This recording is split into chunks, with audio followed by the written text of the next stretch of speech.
你母亲藏的是什么？一封情书吧。我听我嫂子说，情书上好像写着“两情若是长久时，又岂在朝朝暮暮”。大概率是我哥写给他的小情人的吧。然后我母亲看到了，想瞒着我嫂子把这件事情给平了，却没想到还是被他撞了个正着。你母亲没有给他看？没有。那他怎么知道的？他怎么知道的？他是什么时候提到那封信的？跟我哥离婚的时候，是我哥提的。那个时候我母亲刚去世不久。其实我哥是有女朋友的，但是被我母亲硬生生的给拆散了。可是你哥跟江宁离婚之后很少出现，连汇芳里和新世界都很少去。你说他出家了，我都相信。你的房间跟你母亲的主卧之间有个连通门。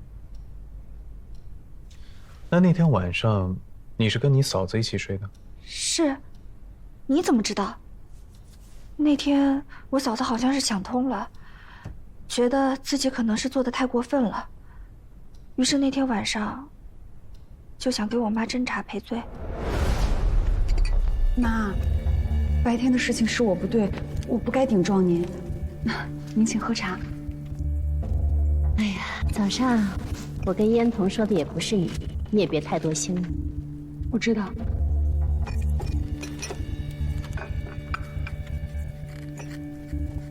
妈，你不生气了就好。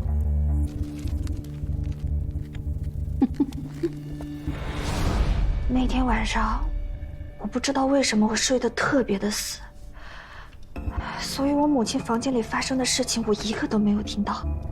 所以你母亲喝不掉之前，还喝过你嫂子斟的茶？是。我其实想过这件事情，但是是我母亲自己选的茶杯，茶里面不可能下毒啊。你验过吗？那天早上因为警察要来，所以我嫂子觉得家里太乱，便把那些茶杯给……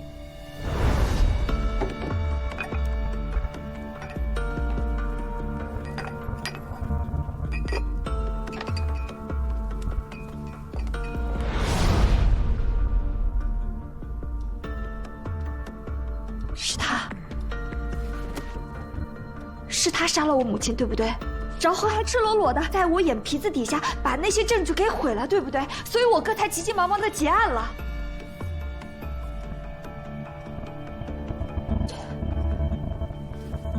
不行，我得去找一下我哥哥。等一下，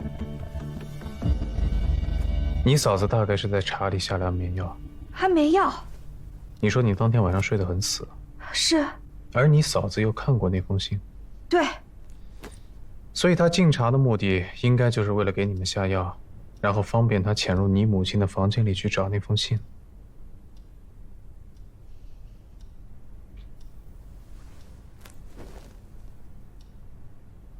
所以绕来绕去，还是没有查到凶手是谁，对吧？沈小姐，方便让我去趟贵府吗？你知道是谁？还不确定。好，我在家中静候你们的光临。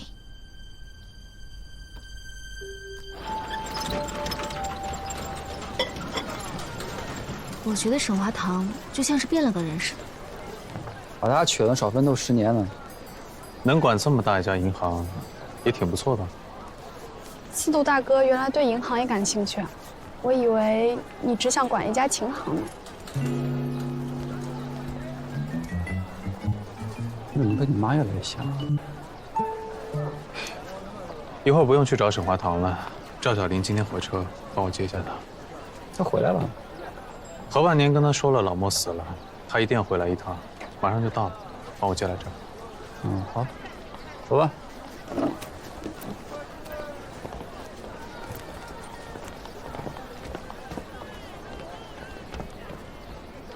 你是怀疑凶手故意制作小林？他对餐厅太了解了，如果他在的话，他一定可以记起宋卫李成元那晚面试几点到车餐口。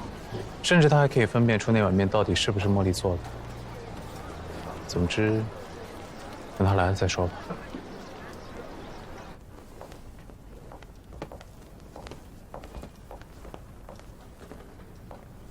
先去趟电报局吧，看看有没有从北京发来的电报。以民政的效率，应该有回信了。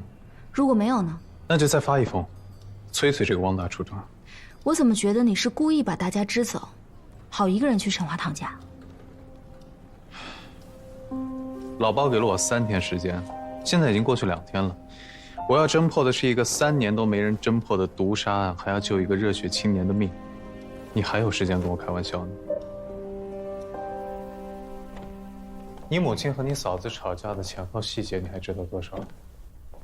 我迷迷糊糊听到一些，好像我妈在跟李管家说什么出轨的事情，还说什么绝对不能让我们几个小的知道，然后就让李管家去请律师，说要做好离婚的准备。李管家就说要劝我妈，说这事儿还是得跟我哥商量一下。结果呢，就被我嫂子听到了呗。她进来就开始闹了，然后我妈肯定不能说我哥的不是，所以就只能一直否认。当天律师来了吗？我嫂子都闹成这样子了，还怎么请律师啊？李管家在吗？今天不在吧？他一般都是周3休假，今天可能有什么事儿，所以请假了。请假了？对。你母亲好像很信任他。李姐办事能力很强，又很懂我妈，所以我妈有什么事儿都会跟她商量一下的。她经常请假吗？也不是经常吧，但我妈去世之后，确实经常请假。不过我也能理解，毕竟李姐还是单身嘛，总往外跑也不奇怪。总在晚上请假？白天还要照顾我们一大家子人啊。至于晚上吧，我们都睡着了，她爱干什么就干什么呗。那你母亲遇害那天她在吗？应该不在吧。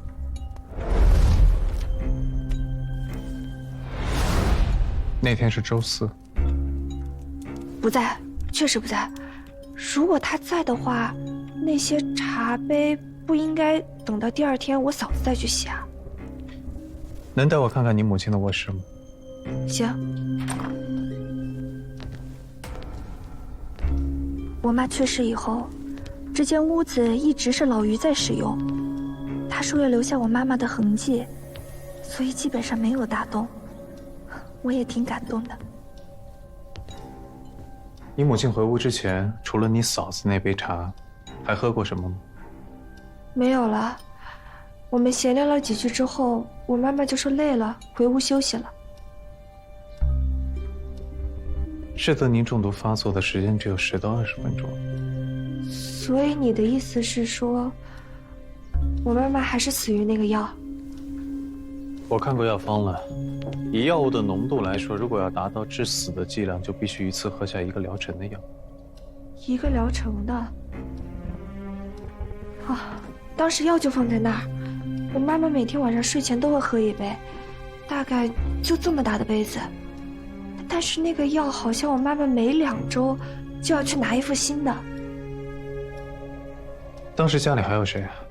有我妈，我，还有我嫂子，但是老于不在。老于那天彻夜在银行对账，就没有回来。哦，李管家也不在。李管家是第2天早上回来的，是他回来之后才发现我妈去世了，去报的警，门还是反锁的。反锁？对。我记得你说过，2间房中间有道连通的门。是的，那天是我嫂子跟我一起睡的。该不会我嫂子又进去给我妈喝了什么东西吧？那道门在哪儿？就在老于房间，因为现在住的是老于，所以就把那扇门给拆掉了，就在梳妆台后面。李管家回到房中去找你母亲，发现她死在房间里。之后你们都认为于大任是凶手，所以警方就……不是，是李管家说的。他说凶手肯定是老于，说老于一定是外面有别的女人，怕被我妈知道，所以才先下手为强杀了我妈妈。但我倒觉得应该不是，因为老于根本就没有作案时间，他那几天根本就不在家。李管家为什么觉得于大人就是凶手呢？他们两个人压根儿就不对付，就在案发的前2天，我还看到他们俩吵架了。你最好跟我离他远点儿，记住你自己的身份，跟他保持距离。我就不明白了，你到底在担心什么？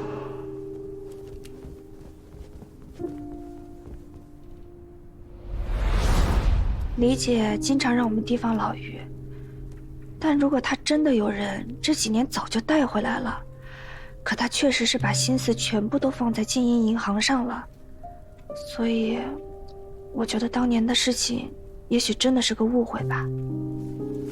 李管家是从小就跟着你母亲的吗？不是，李姐来我家大概有个小10年吧，但她特别懂我妈，他们两个人经常能想到一块儿去，所以我妈有什么事儿也会问她一下。那你知道她休假的时候都去哪儿吗？这我就不知道了，我也不太方便问，毕竟这样不礼貌嘛。司徒先生，我妈真的不是死于意外吗？我还需要再做一些细节上的确认。好，不管结果如何，我都要谢谢你。谢谢你关心了一件3年了都无人问津的案子。如果最后你真的找到了真相，对我们沈家来说，将是一份莫大的恩情。沈小姐客气了，查找真相是侦探的本分。对您来说是本分，对我来说却是情分。我听说于先生特别忙，凡事都是以分钟来计算的，任何事情都要预约。啊，他就是个工作狂。那请帮我转告他，今天晚点，让他无论如何都请腾出1个小时，我会再来拜访。行。那司徒哥哥，我就等你好消息啦。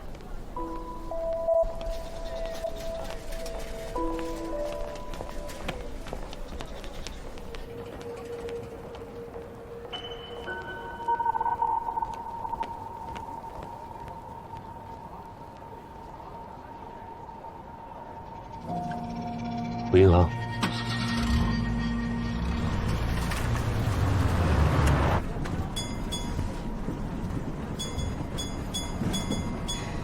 你还真是把我们支开，自己跑去和人谈恋爱了呀，挺好。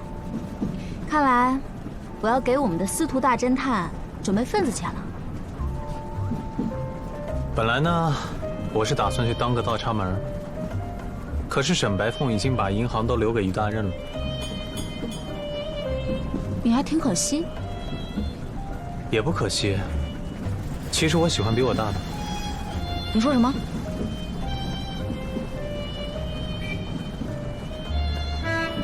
汪明侦探有消息了吗？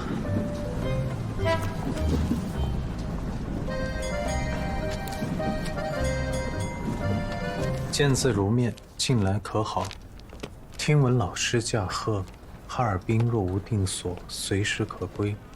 你在北京的宅子，我仍给你留着。你托我查询的事件已有消息，怕电报不能详述，故加急书信一封，唯望不误你事。程湘军和李彦彤是同学。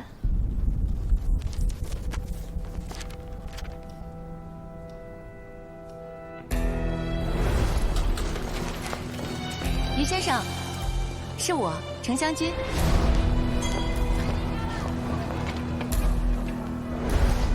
李管家，我是来销案的。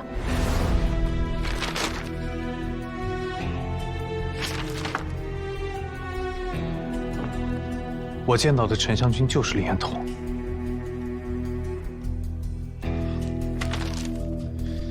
帮我一个忙，去找沈白凤的卷宗。我要确认另外一件事情。可是我还是想不明白，他们为什么要借茉莉的手杀李承言？李承言不是单纯开酒馆的，他有诈骗的前科，经营的酒馆几年了，也是入不敷出，但还一直开着，这是为什么？我现在去找包警长。我只要一样东西，我要沈白凤的药方，要具体到开药时间。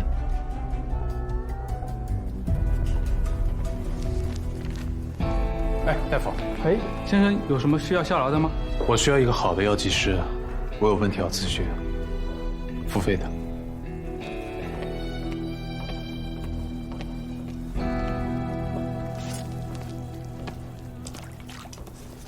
启明，哎，司徒大哥，我查到一些东西，也不知道有没有用，一会儿您看看。哎，司徒，怎么就你一个人回来了？哦，他们都忙呢。我可不管啊！今天做了小鸡炖蘑菇，你们都得回来吃饭。小金啊，哎，你也别走了啊！哎呀，太好了，谢谢沈夫人，好久没吃过家里做的小鸡炖蘑菇了。那就多吃点儿。哎，平原巷那屋子，冯先生夫妇8年前就买下来了。我去找卖家打听过，冯先生自始至终都没有出现过，一直是冯太太在跟他谈。据他说呢，冯太太看着出身不错，高挑漂亮，出钱也挺大方。有这2个人更具体的行踪吗？反正跟骆少爷说的差不多吧。冯太太很少出门，邻居每次看见她，基本都是在周3。至于这个冯先生，没人见过他，据说每次回到家里都是半夜，然后天不亮就走了。周3。啊，那这个冯太太的长相有什么具体描述吗？哎，我画了一张画。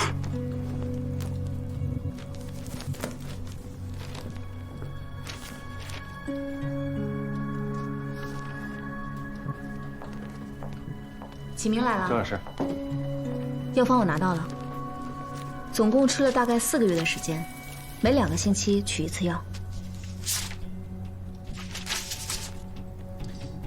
每张单子间隔都是14天，最晚一张是10月26号。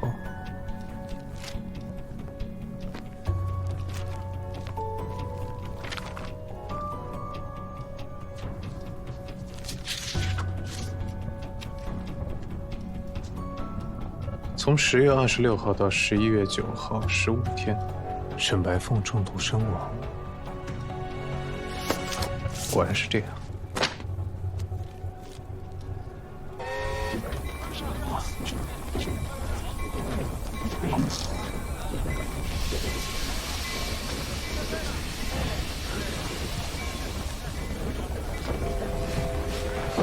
陆少爷，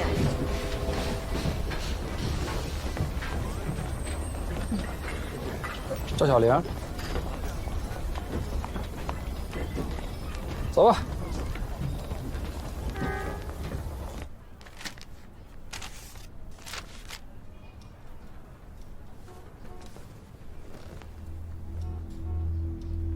不对，少一张水单。不是都在这儿吗？少谁的？陈祥军。对，他打的包，我们把他忽略了。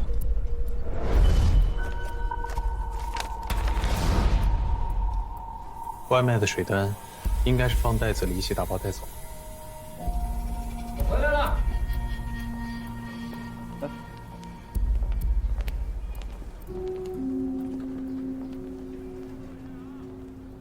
老穆真的死了。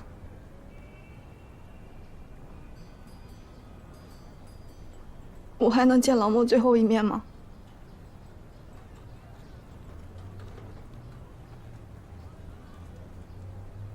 老穆是不会自杀的。我知道。凶手是谁？这也是我叫你来的原因。有些事情，我要跟你确认一下。为什么会去满洲里？云峰就是我的未婚夫，在满洲里找了一份薪酬很高的工作，说什么都要我去看看。等我到了之后才知道，人家要一个做司机，一个做保姆，但必须是2口子，说是安全，薪水给的特别高。他使劲留我，说好不容易有个机会，我就答应了。雇你们那户人家叫什么？好像叫，有个食品厂，叫玉兴食品厂。你怎么知道？白白凤在满洲里还有产业呢。对啊，是那个玉兴食品厂，和那个老孙家他们合伙开的。于大任啊，那个八竿子打不着的亲戚在那边管理着呢。你说啊，这真是一人得道，鸡犬升天呢。都对上了。帮我个忙，你去一趟沈家找沈华堂，让他务必请于大任还有李彦彤来一趟茉莉餐厅。放心吧，把电话给他保回来。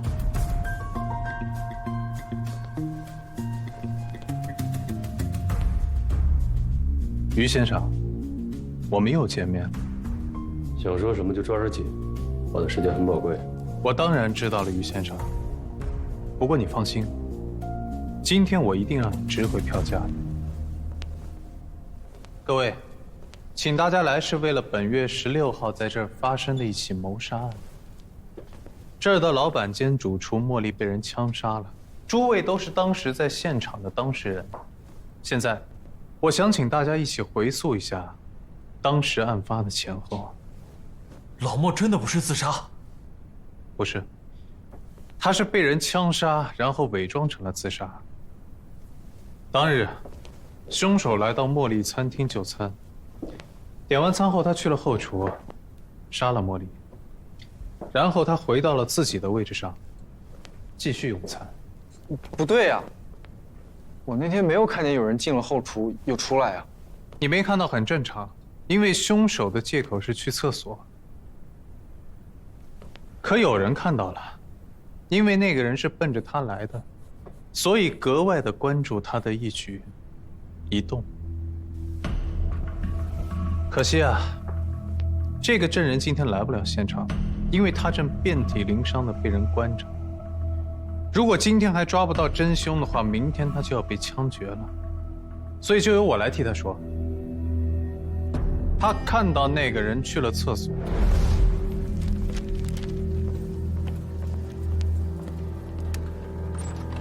然后很快就出来。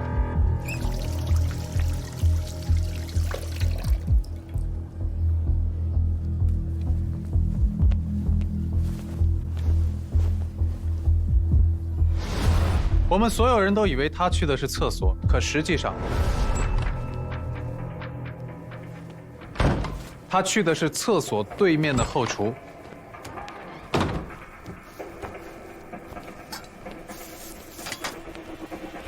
于先生，你怎么到厨房来了？我想加一份土豆泥。哎，你跟服务员说就成，不用亲自跑一趟。我这不是想看看你吗？然后快速枪杀了茉莉。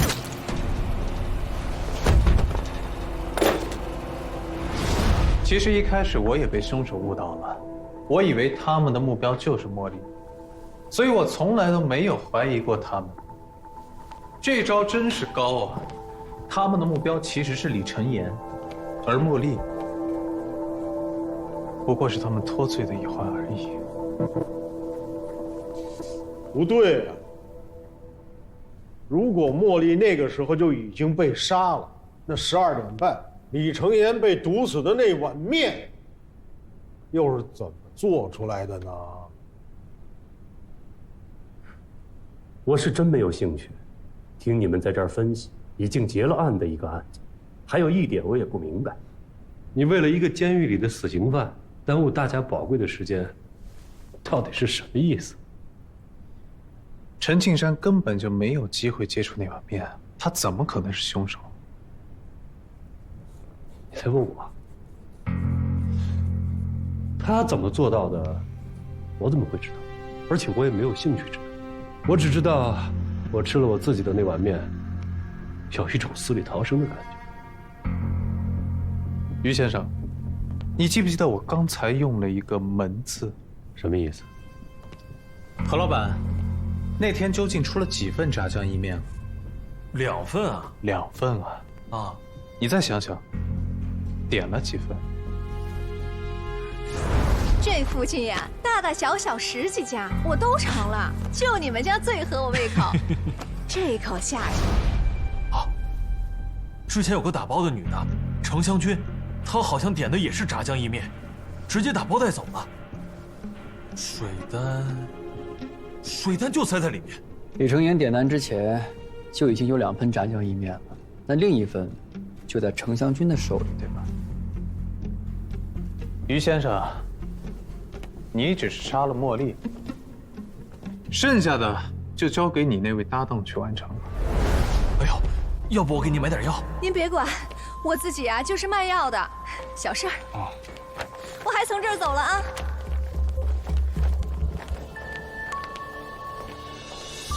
你的搭档迅速进入了后厨，他立刻放下手里的外卖，戴上手套后将茉莉的尸体藏好，然后把枪塞进他的手里握住，调整成自杀的姿势，并且快速处理了拖拽的痕迹。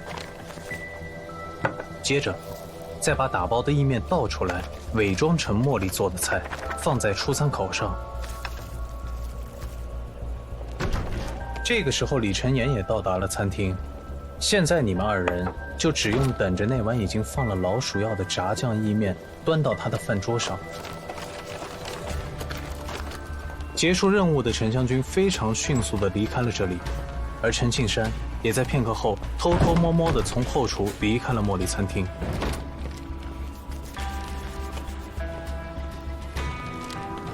这也就是12点半那碗毒面的由来，以及陈庆山离开的时候看到后厨没人的原因。难怪我没听见按铃声，我还以为是我又走神了呢。讲得真精彩，我都忍不住要为你鼓掌。大侦探，你为了那个死刑犯，污蔑一个银行家，竟然不惜捏造出一个同谋来。好啊，那你现在就把那个同谋叫来，让他当面指认我好了。陈湘军来不了了。于先生不愧是做银行家的人，很有手段。陈湘军，他永远都没法指认。哼，为什么呀？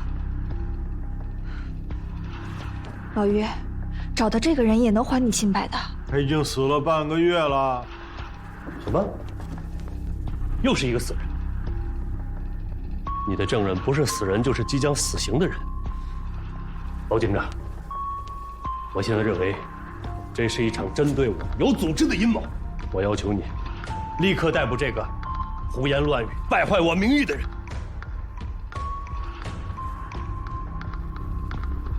好，那我现在去找你们局长，不，我找市长。我要让你们为此付出代价。你给我站住！不听他把话说完，今天谁也不准走。出事我扛着。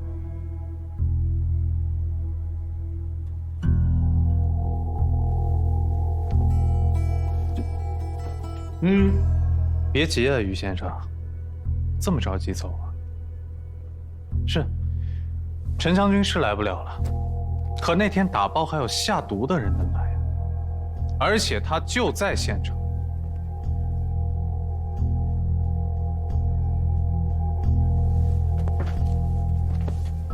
我说的对吗？李嫣彤女士。你们为什么要杀李承言啊？谁？我。你忘了？我们在餐厅门口见过。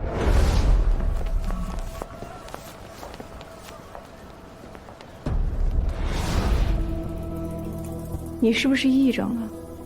我没见过你。对呀，那天来的肯定是程湘军啊，他打来哈尔滨就来我们这儿打包，我不可能认错的。那万一从一开始来的就是李嫣彤呢？开什么玩笑？这不像啊！这还有点像。司徒大哥，您是说程湘军一直是李嫣彤扮演的？我不管你是疯了还是有癔症，但是这种不入流的剧情你还是别再往下编了。要不我推荐你去小报上班，在那儿编故事挣的可不少。行了行了，都闭嘴，听我问。如果那天一开始来的是李管家，那程湘军呢？还是说根本就没有这个人？当然有了，就在平原巷你找到的那个箱子里。哎，等，你不是说那箱子里那尸体不是程湘军吗？不是案发当日各位看到的程湘军，而是真真正正如假包换的程湘军。那是谁害了他呢？当然是冯先生和冯太太了。是，你现在给我搅和的有点乱了。你一会儿说那个尸体是冯太太，一会儿又说是程湘军，不，他到底是谁啊？这就是这个凶手的高明之处了。他并未在尸体的手腕上留下伤痕，还故意穿了一双会在我面前掉下蝴蝶结的同款新鞋，为的就是让我认为尸体并不是当日的陈湘军。可百密终究一疏，冯太太是5码的脚，而真正的陈湘军穿的是4码的鞋，尸体上那双鞋刚好是4码。就算是这样啊，那冯先生跟冯太太杀了程湘军，跟于先生、李管家和李成言这又有什么关系？不是，你现在怎么把这事儿都搅和得越来越乱了？李成言跟陈湘军是有关系的。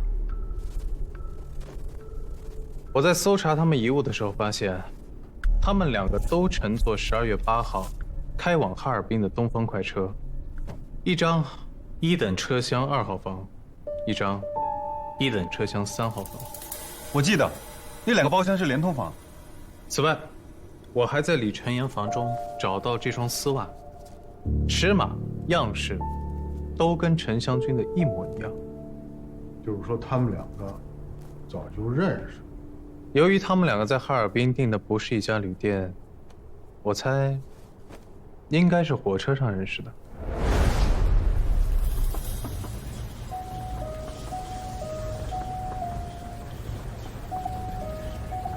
我可以坐下吗？坐。还需要吃点什么？这顿算我的。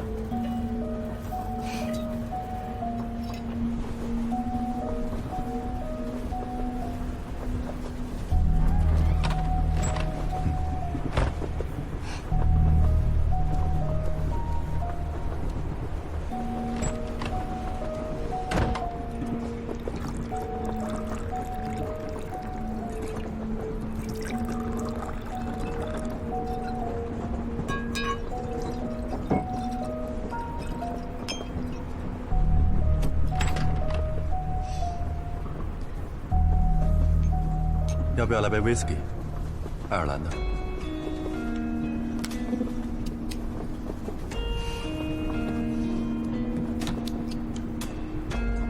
这年头生意不好做呀，在哈尔滨也没什么资源。哎，我有个朋友在哈尔滨，是中信银行的董事长，叫于大任。你怎么认识他？他老婆是我闺蜜，是学医时认识的同学，他们肯定渠道多呀。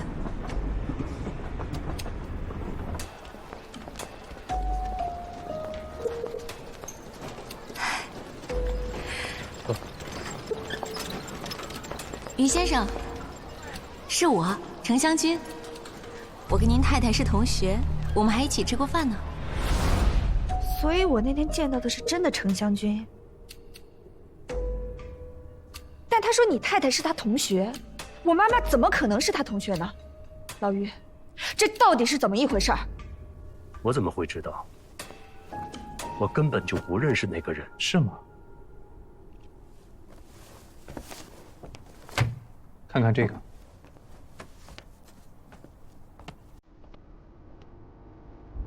这是李彦宏吗？老于，你跟林姐在一起过啊？是，我们是在一起过，但是我们10年前就已经分手了。在沈家遇见就是一个巧合。我知道他是一个薄情的人，心里只有事业，所以我才会反对夫人和他结婚。找一份好的工作不容易，所以我们都不提过去的事情，只想把现在的生活过好。有问题吗？行了行了，这些都是私事儿。这跟冯先生、冯太太杀程湘军有什么关系啊？当然有关系。我说过，我一定会告诉你这2个案子之间的关联。冯先生、冯太太就是于大任跟李彦彤，他们也从来都没有分开过。平原巷那间房子就是他们平时约会的据点。于先生鼎鼎大名，所以他只敢晚上去，所以也从来都没有人见过冯先生。而李管家每周3休假都会去，这也就是为什么只有周3才有人见过冯太太了。冯太太在我们这住3年了，我一次也没看到过冯先生。李管家在吗？他一般都是周3休假，今天可能有什么事儿，所以请假了。总在晚上请假？白天还要照顾我们一大家子人啊。至于晚上嘛，我们都睡着了，他爱干什么就干什么呗。他是故意要打扮得平平无奇的。他是想掩饰自己的另一重身份，但又不肯纡尊降贵的使用便宜货。冯太太，你的鞋也是无码吧？无稽之谈，全哈尔滨无码的脚成千上万，难道个个都是冯太太？我又有什么理由杀程湘军？这就要涉及到沈家的另一桩旧案了，沈白凤的死。陈湘军见过于大任之后，一定会感到很奇怪。其实他只要稍加调查一下，就不难猜到沈白凤是怎么死的。别人可能会觉得是一场意外，可他跟你一样，学的是医护。这个案子已经结了，就是一场意外。1922年11月8日周3，李管家休假，银行家于大任寂寞通宵对账。这个时候沈家停电了。如果沈夫人在这个时候遇害，那一切就变得非常完美。于是有人刻意剪断了电缆，为的就是让沈白凤在黑灯瞎火中不知不觉地喝下那碗要了他命的补药。等一下，那天他俩都不在，又怎么做到隔空投毒呢？没有人投毒，只要利用美容药中原本就有的士德宁就可以了。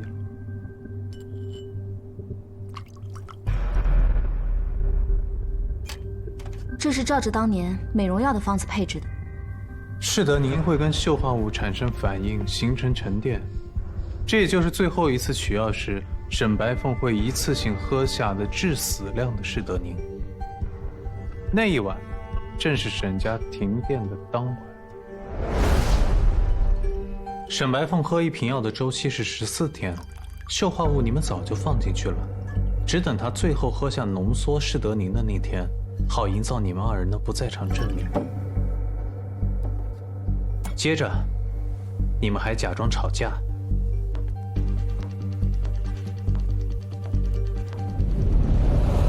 我告诉你，你最好离沈华堂给我远点，记住你自己的身份，跟他保持距离。我就不明白了，你到底在担心什么？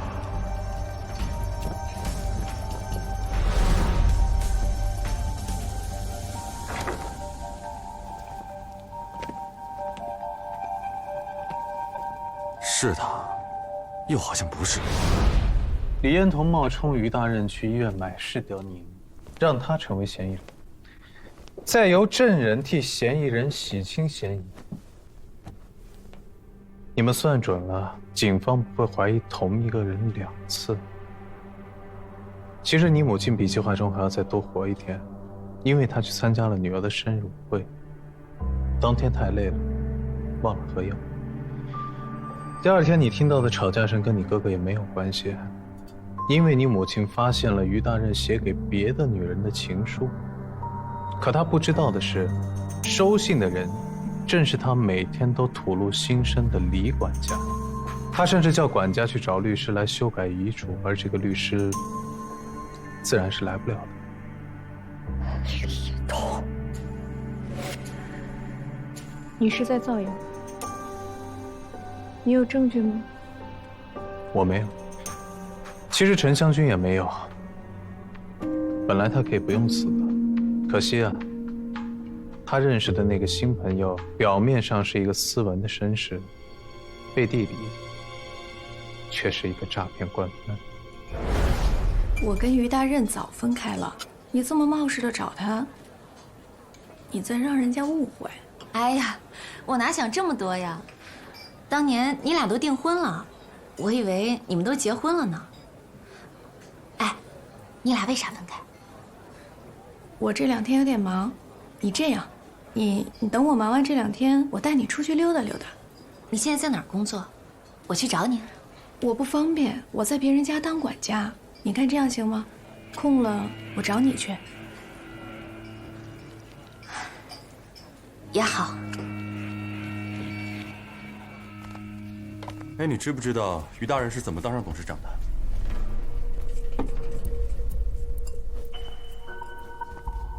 他本来啊就是个喽啰，娶了中信银行的大股东。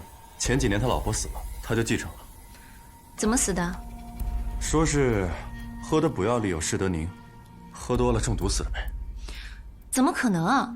而且你的姐妹李嫣彤就在他家当管家，我想试试他们。看看你交的朋友，肯定是程湘军。他一来就出这种事儿。我去找他谈谈。这种事情要永绝后患。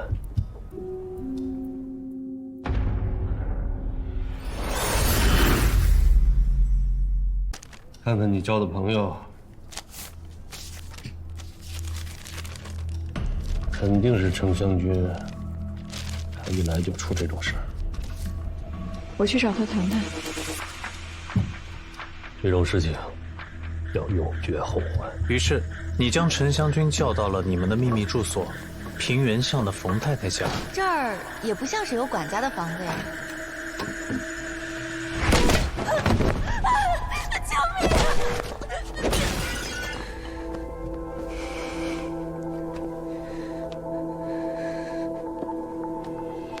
然后，你换上跟陈湘军一样的衣服、鞋子，照照镜子。我真不知道你是否还认识眼前的这个人。难道你真的接受这样的自己吗？紧接着，你就以他的名义四处活动，第一站便是茉莉餐厅。我是从北京来的，就是喜欢你们家这种土不土、洋不洋的东西。你住到了附近的小旅馆，再想办法通知李晨言16号中午来这里见面，并给他推荐了炸酱意面。把这封信交给李承言先生。好的，请问您怎么称呼？程湘军。于大人答应给钱，16日中午12点15分，准时在茉莉餐厅上一取钱。安全起见，暂不相见。约后几分。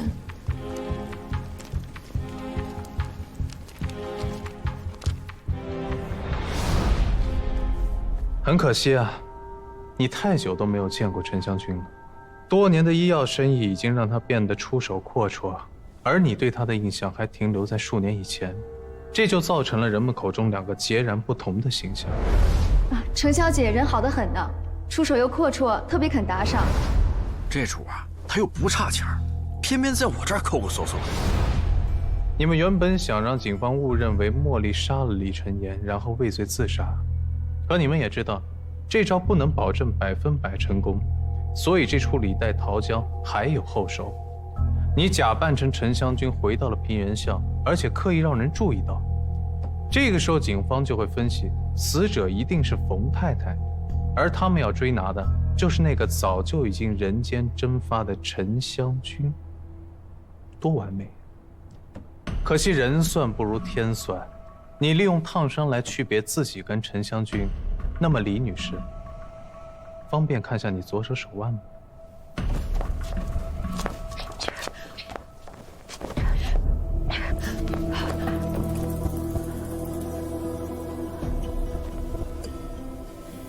真的是你。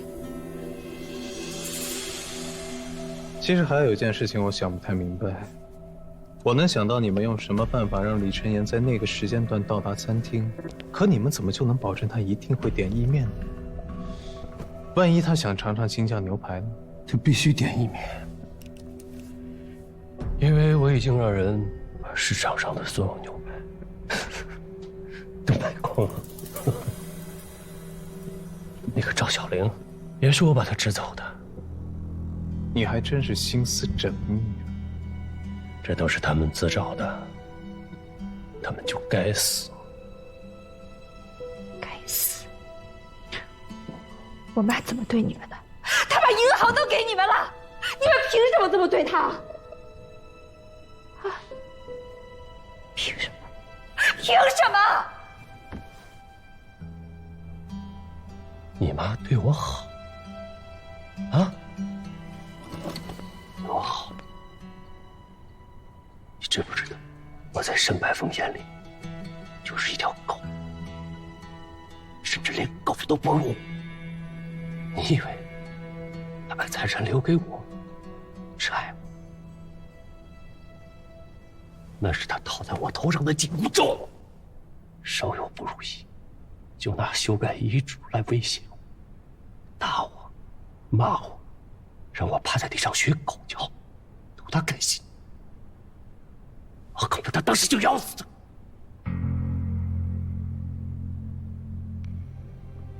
所以，全心全意的把精力都投在银行的发展上。中纪银行是在我手上发扬光大的，成为哈尔滨第一大银行的。所以从地产上来说，这一切本来就该是我的。那茉莉呢？她只是个厨子而已，老老实实、本本分分。她该死吗？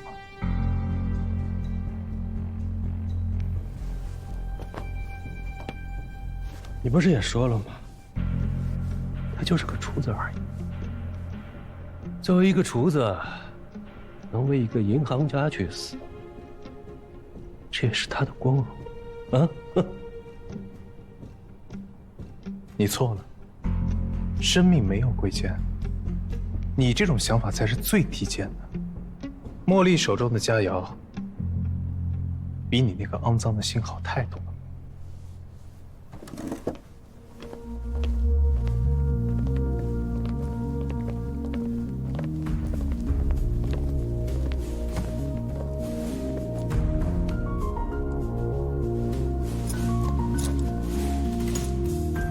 你，还有你，跟我走。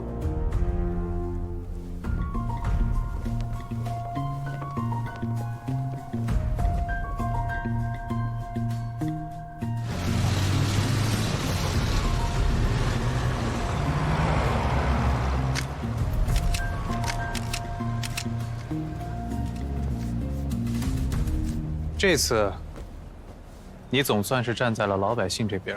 错，我站在真理和真相这边。小弟，不错哎。刚才大爷都听见了。你怎么来了，贺大爷？对这个案子这么感兴趣啊？贺大爷是茉莉的朋友，当然关心案情了。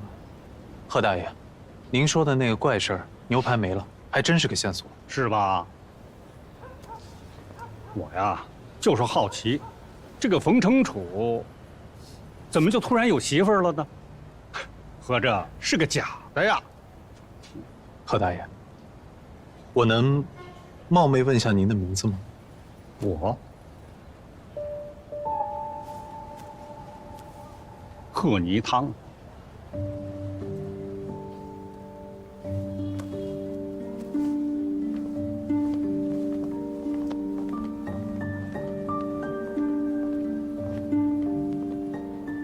司徒哥哥，谢谢你啊！要是没有你，我母亲恐怕还不能瞑目吧。不是你把真相推到我面前的吗？只不过你借着我的手找出了真相，又借着我的嘴把案情说了出来，就像你借陈庆山的手去杀于大任一样。只要于大任死了，中纪银行就又回到你手里了。所以我更得谢谢你啊！你还帮我哥和我嫂子解开了心结。我喜欢跟聪明的人打交道。我倒不太愿意跟太聪明的人交朋友。告辞了。走了。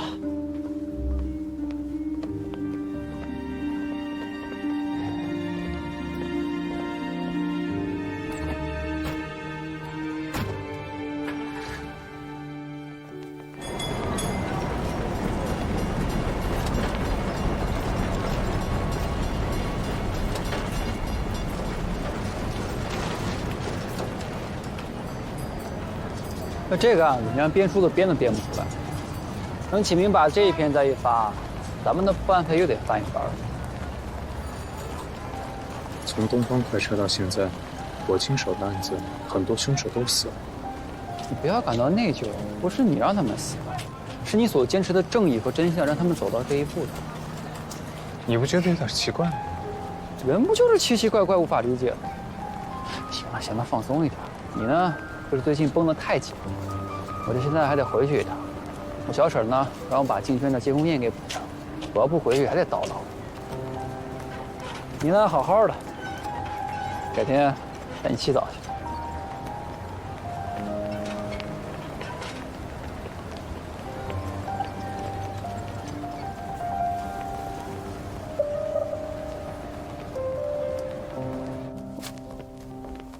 回来啦，快过来喝点热茶。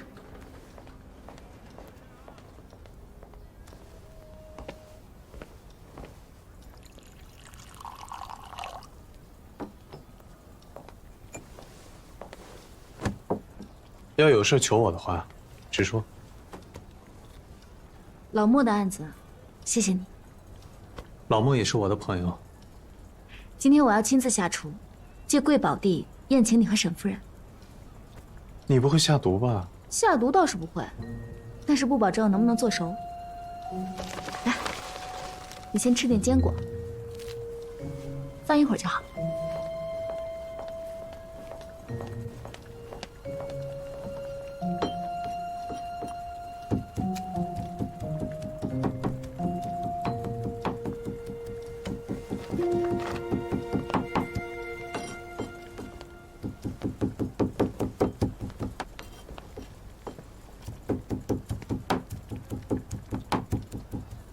你今天有点反常，因为我要走了呀。要走啊？这么快？什么这么快？啊，我是说，学校这么快就恢复上课了？早就恢复了，都1个月了。因为老莫的案子，我是跟学校那边请的假给你当的助理。那我给你算工钱。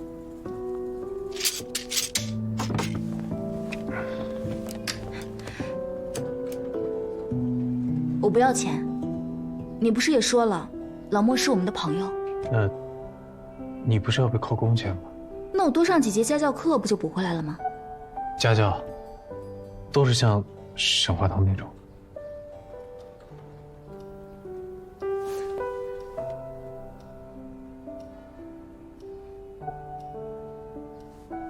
我去做饭了。啊。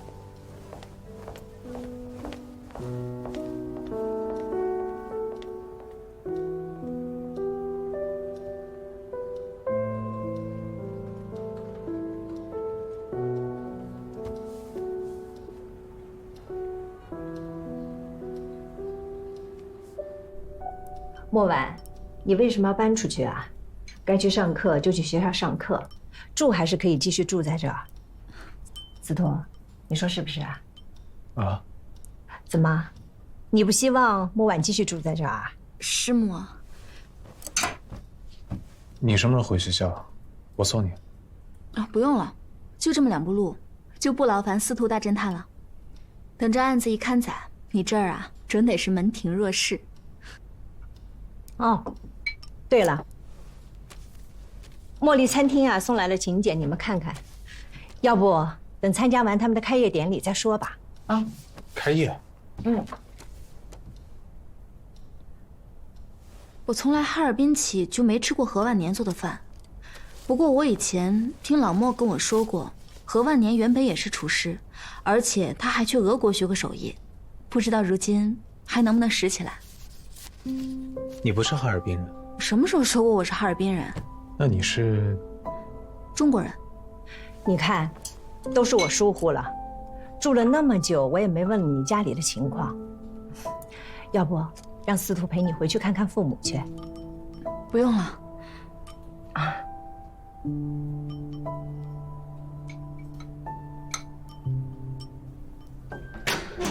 于大人，于大人。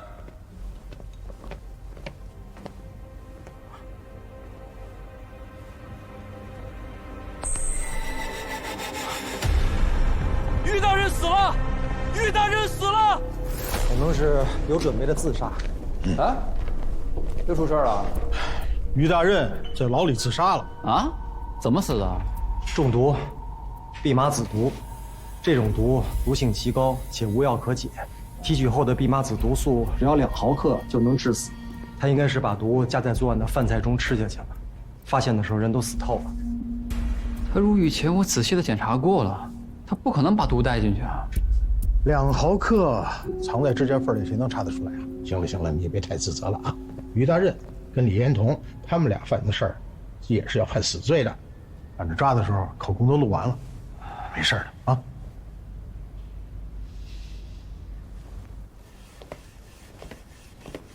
哎，这是让你说对了。啊？于大人自杀了，带我去现场。哎，别去了，老婆让人把现场打扫过了，尸体也处理了。你这时候去啊，连人带壳这么大。昨天你跟我说的时候，我以为你太紧张了，没想到现在看来，跟你想的一样。我没跟你开玩笑，我总觉得背后还有人。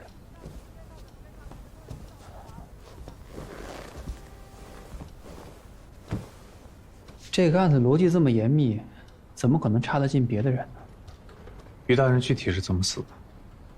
蓖麻子毒，白鹿好像也是因为这个，但我不太确定啊，这个名字太不常规了。你要说砒霜什么的，我倒记得清。蓖麻子毒性比砒霜烈多了，致死量很小的。王建奇也是这么说的。所以你的意思是，咱们最近遇到的案子，或多或少都有点联系。从马世英我爸魏姨，到老师、校长、校长秘书，再到茉莉酒馆老板、银行家和护士，这都是八竿子打不到一起的人。除非真有什么组织，那得是什么组织？我也说不出来，但我就是有一种很奇怪的感觉。或许在我们不知道的地方，还有更多这类案子。这个容易。我把这2年的大案都翻出来，好好看一看。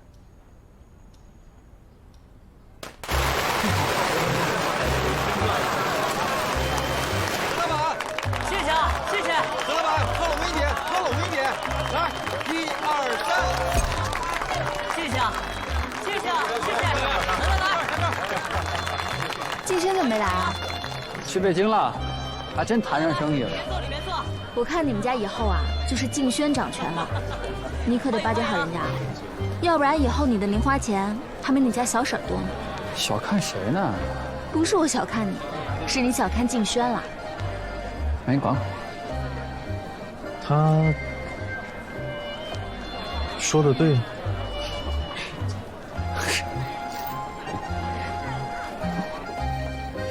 欢迎。欢迎。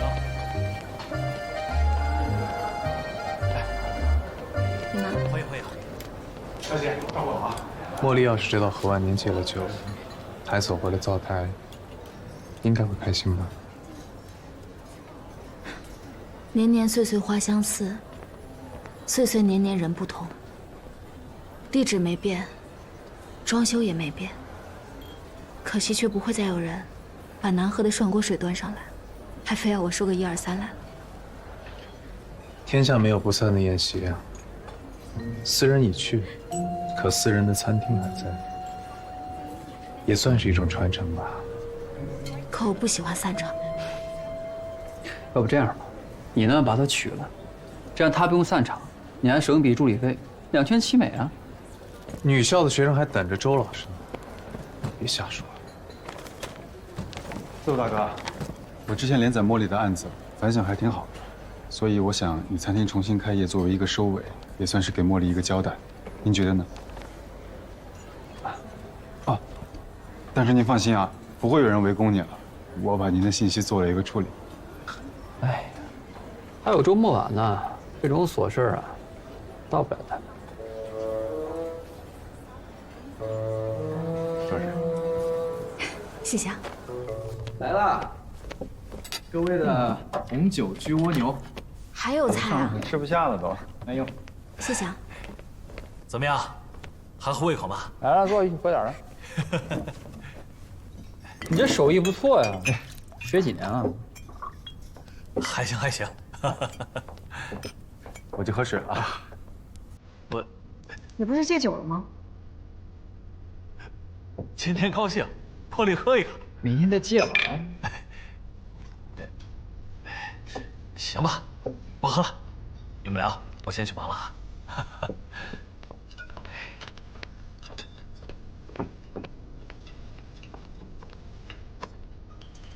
哎，可真没意思。来，打划拳。你不如直接说想让我喝多少得了，我不会。那没劲呢。再来。骆少爷，我不划拳。没事，我教你。来。我不是不会，我不划。会怎么不划？怕输啊？你输了，司徒言替你喝。来。我不划拳，我也从来不喝酒。你们什么时候见过我喝酒？行了，别为难一下。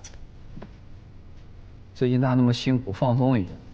还有啊，金群啊，你平常都叫司徒言司徒大哥，叫我只叫骆少爷，怎么拿我不当自己人啊？我不是那个意思。但是，我拿你当自己。以后所有案子，我只通知你一个，让你写独家。任何案子有什么进展，我第一时间通知你。我都这么承诺了，让你喝一杯不过分吧？骆少爷，我真不喝酒，你别逼我行吗？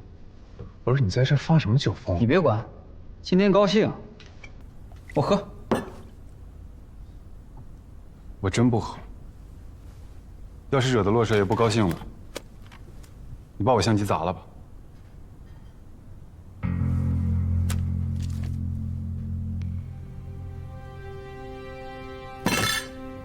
不是，你跟我干嘛？散德性？我给你点给多了是吧？今天开开心心的，你非要扫兴？砸了是吧？不要了是吧？好，骆少川，怎么净欺负老实人呢？想喝酒还是想划拳？我陪你。司徒大哥，你别管。哎。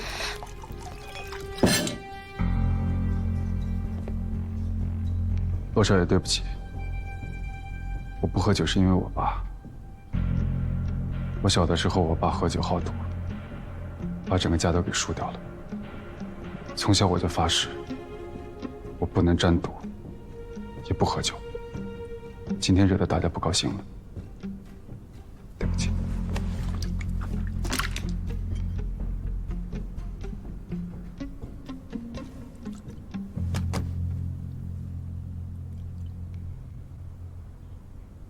对不起啊，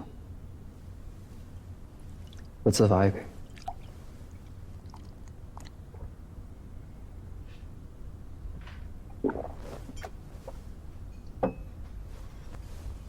没事，都是我小时候的事儿。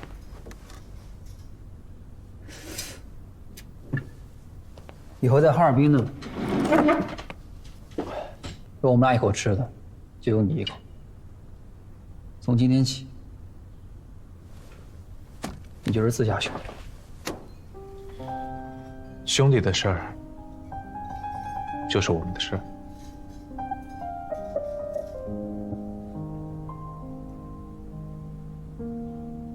谢谢你们把我当兄弟。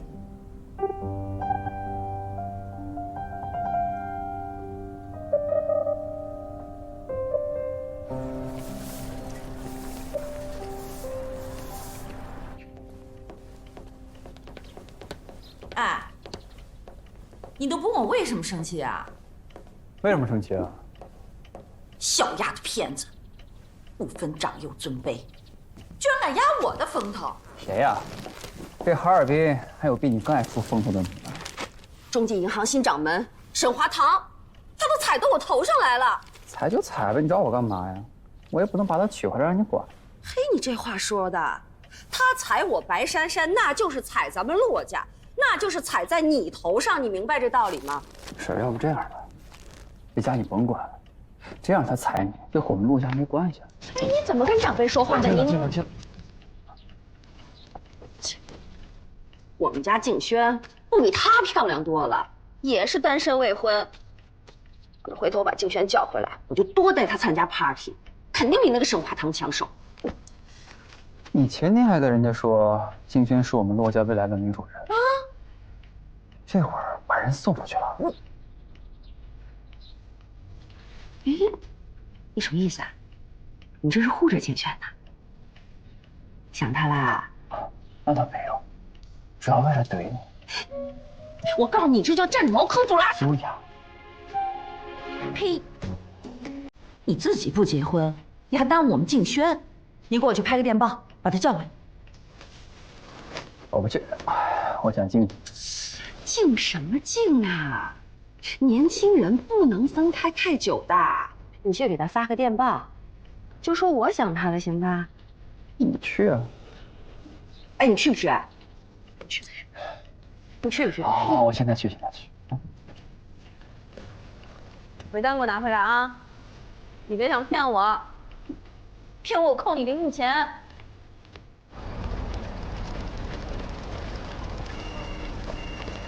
老大，这不休假吗？你来干嘛？你不是让我们查那些没结的谋杀案吗？兄弟们都忙了好几天了，但是一点线索都没有。继续查呀！哎，这什么？老大，您让包警长调的丰田卷宗啊。开膛手张三案啊。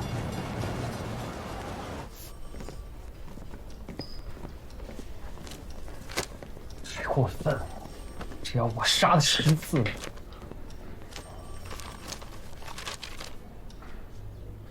哎，你没写完啊？老大，你看那是卷宗，又不是小说。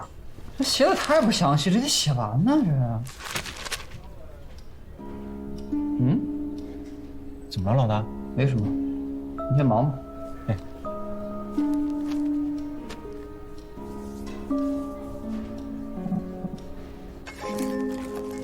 行吗？挺好，这个菜挺新鲜的。我跟你说啊，你怎么还在这儿啊？你都能来，为什么我不能来？我来因为我饿了。饿了你跟他说没用，得跟我说。行了，饭一会儿就好啊。有事儿？没什么事儿。鬼鬼祟祟的。你才鬼鬼祟祟。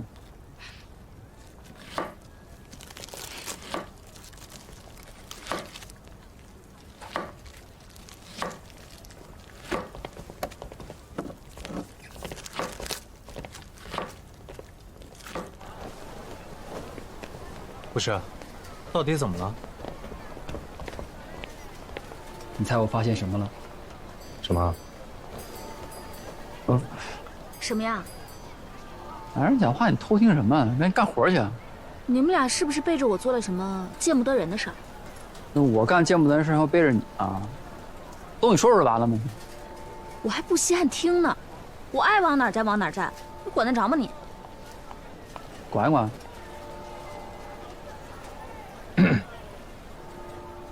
行，我俩洗澡去。你要想来也可以一起来，啊？走开，小流氓！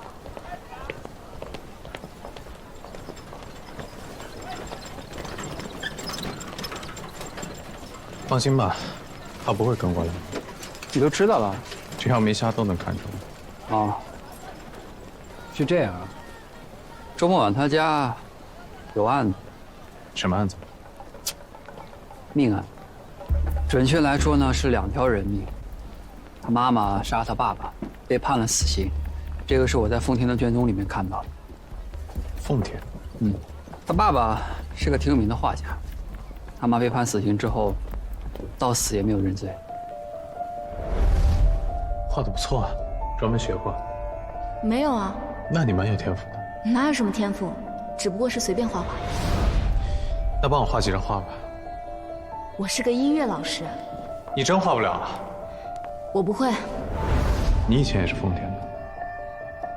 我是哈尔滨人。你不是哈尔滨人？我什么时候说过我是哈尔滨人？那你是中国人。你在画画上真的很有天赋哎。哦，我随便画的。要不让司徒陪你回去看看父母去？不用了。继续。那个卷宗里面是这样记录的：方怀瑾谋杀周泽一案，证据确凿，本庭现在宣判。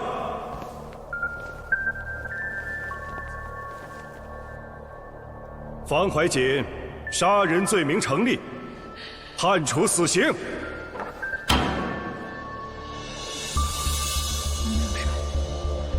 我没有杀人，我没有杀人。怀瑾，如果按我说的，可以争取轻判的。我没有杀人。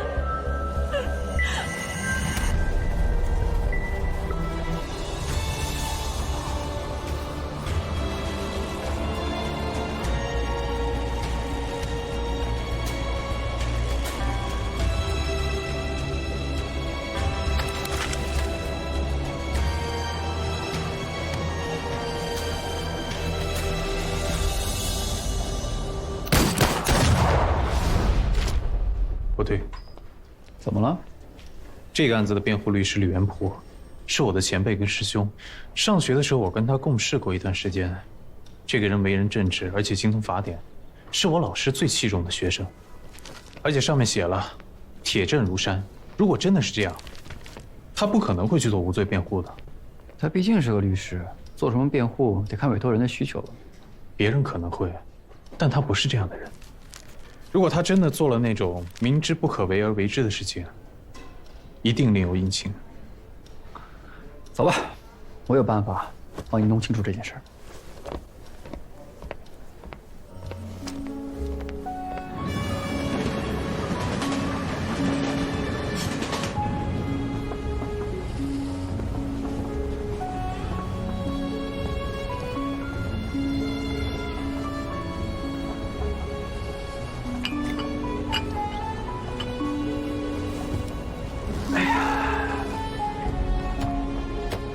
这就是你说的办法？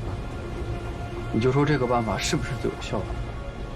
我怀疑你让我来奉天，就是来单纯给你做个鼓励的。这不是顺手的事儿吗？老包费劲的帮我把这些卷宗弄过来，我一句不用了，再让人给我弄回奉天，这不麻烦人吗？你还学会不去麻烦人了？那我希望你下次也能学会不来麻烦我。一家人别说两家话。我现在希望你最好别把我当一家人。来，喝咖啡啊。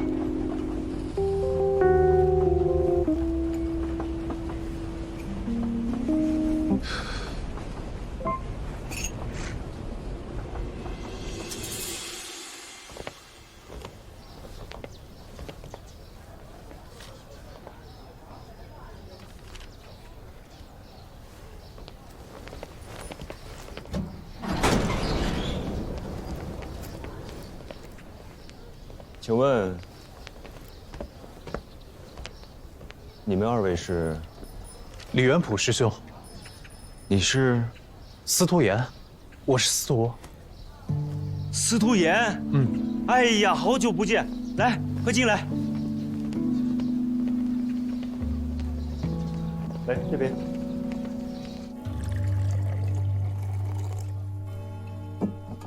趁热喝。怎么突然来奉天了？也不先发个电报啊？是有点着急。师兄，你还在做律师？对啊，不做律师还能做什么？之前老师筹建律师工会的时候，我还说一定会全力以赴。世事无常啊。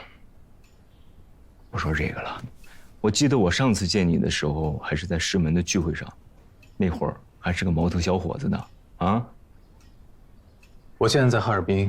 就暂住老师家里，帮着照看一下师母。那就好。哎，有什么需要帮忙的尽管说。虽然我人在奉天，但是在哈尔滨还是有些关系的。师兄，我就不跟你客套了。这次我来，是有个案子要跟你打听一下。我就知道你不会没事来找我的。说吧，哪个案子？方怀瑾的案子你还记得吗？怎么会问这个案子啊？偶然间翻到的。我看卷宗上写，当事人有充分的作案动机还有时机，这种情况下应该做罪轻辩护。为什么你要给他做无罪辩护呢？无罪辩护是方怀瑾坚持做的，所以他花钱请个律师，就是来指导你的。其实我们是好朋友，我建议过他，但是他还是坚持说周泽是自杀的。周泽怎么可能自杀？这个人对生活充满了激情，特别是生活里的女人，所以怎么可能会自杀？何况还是在那种时候。哪种时候？我和他们夫妻俩是从小玩到大的，那段时间我刚好做了阑尾炎手术，在家里休养，所以我经常跟周泽在一起。虽说方怀瑾值得同情，但是他不是看上去那么柔弱。当时发生了什么？这个涉及到当事人的隐私。他们的女儿周末晚是我们的朋友。那我就跟你说一下那段时间发生的事儿吧。哎，我说啊，你这屋子可够乱的，不能收拾一下啊？哎，你要再闷在画室里，你这头发都能长出蘑菇了。没见你画过人物啊？那是还没有遇到我值得提笔的人。我可劝你啊，这话可不能让方怀瑾听到。我就不应该结婚。我要的是达纳厄，是欧罗巴，是奥林匹亚，是塞莫勒，不是一个整天对我管天管地的赫拉。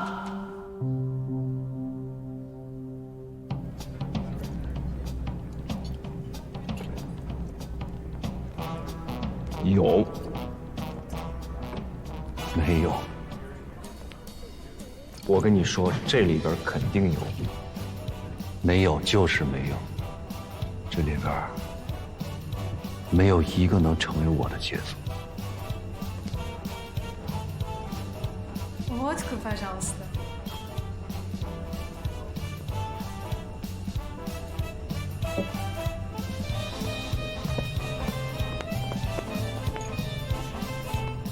来杯一样的。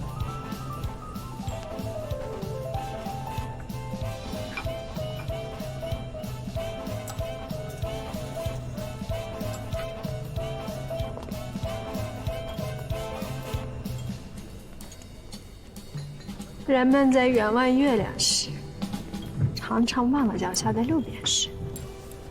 因为只有月亮，才需要被人仰望。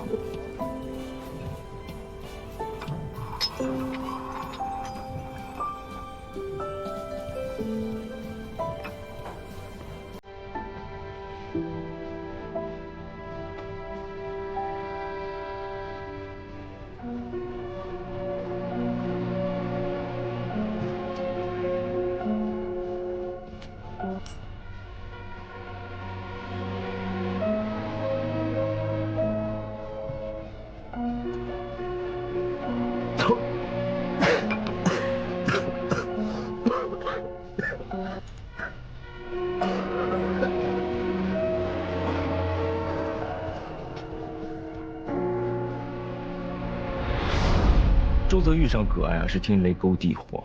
最开始的时候，周泽只是把葛爱接到画室里当模特，可是过了几天，他觉得还是不够，索性将葛爱接到了家里，也就是案发前一天的中午。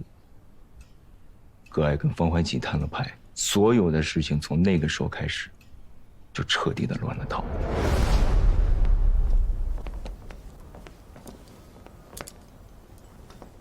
这个摆设可真的太不周泽了。这是上海一位雕刻家的作品，我和周泽都很喜欢。我们还准备年底去上海看展呢。这根本不是周子的品味，这间屋子里的大多数东西都不是。你喜欢的东西，他大多都不喜欢。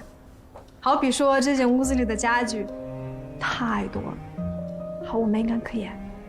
等我住进来，就把这些废物全都拿走，然后把这个又厚又笨的窗帘扔掉，这样夕阳从西面那扇大窗子里照进来，照到我坐的沙发上，是不是更美？这是周泽的祖宅，我们是不会把它卖掉的。我不是这个意思。你应该知道我在说什么。我不知道。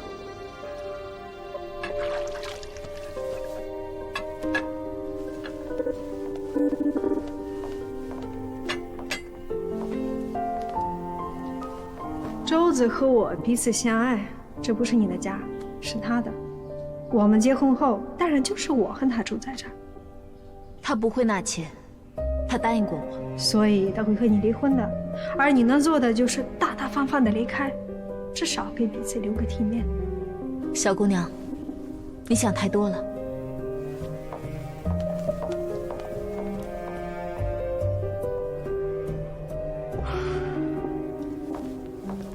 你要是不相信我说的，问他好了。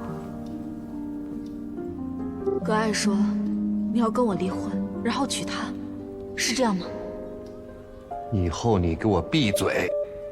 所以真的是这样。方怀瑾一向心思缜密，这次也不例外。我们看他平静下来，因为这事儿就像往常一样就这么过去了。可是谁也没想到，他从我哥的实验室里偷了吗啡，伺机要杀周泽。有人看到吗？没有，这是警方在案发后从他衣柜的外套中搜出来的。他是利用第二天给周泽拿酒的时机，将吗啡放了进去。给周泽送酒。午饭的时候，他们又吵了一架。